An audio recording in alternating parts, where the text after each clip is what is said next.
You should have learned how to solve simple linear systems in high school. The trick in that case was to add the equations together in a way that made one of the variables disappear. In our example linear system, directly adding the equations causes the y variable to vanish. The remaining equation, 5x equals 5, is quickly solved to get x equals 1. Substituting that back into the either equation, and we're left with an equation in only the y variable, which we can solve to find y equal to a half. This gives us the solution, xy is equal to 1/1/2. Now, if you try to apply the same strategy when there are more equations and more unknowns, it very quickly breaks down. You can definitely do it, but it's messy and it's inefficient. So with more advanced linear systems, our goal is similar to the technique above. We want to eliminate as many variables as possible, leaving equations which are easy to solve. But whatever operations we perform, we must preserve the solutions. So, what sort of things can we do to manipulate a linear system while keeping the solutions intact? Looking forward, how can we reflect those operations in the augmented matrix so we don't have to carry the whole linear system around?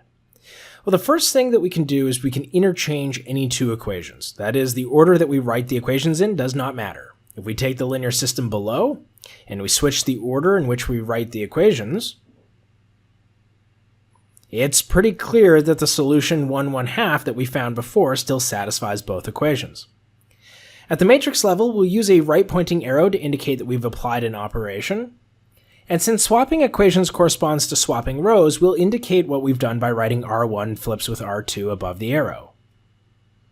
This gives us the following matrix as a result.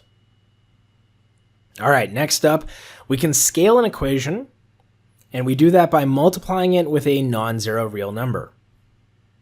We'll use the same example, but let's multiply the first row by 5. If we do this, it will give us a new equation, but we don't want to add more equations to our system, and we'll see why later, so we'll replace the equation that we multiplied with our new equation. It's not too hard to see that 1/1/2 is still a solution, so the solutions have been preserved. At the matrix level, we're going to indicate that we've multiplied row 1 by 5, and that we've replaced R1 with the result, giving us the augmented matrix of the new linear system. The final operation is the most complex but most important. We can take linear combinations of the equations. Remember at the beginning when we added the two equations together? That's what this operation is doing. So to illustrate, let's take 3 times the first equation and add it to -2 times the second. We will again want to replace one of our old equations, and either one will do. Before that though, let's work out on the side what the sum is. And I think I'm going to put this where the first equation was. Alright, as always, take a second to check that 1/1/2 is still a solution, so solutions are preserved. Now more than ever, it's essential to indicate what linear combinations we've used and what row we've replaced. This notation does the trick, and we get our new augmented matrix.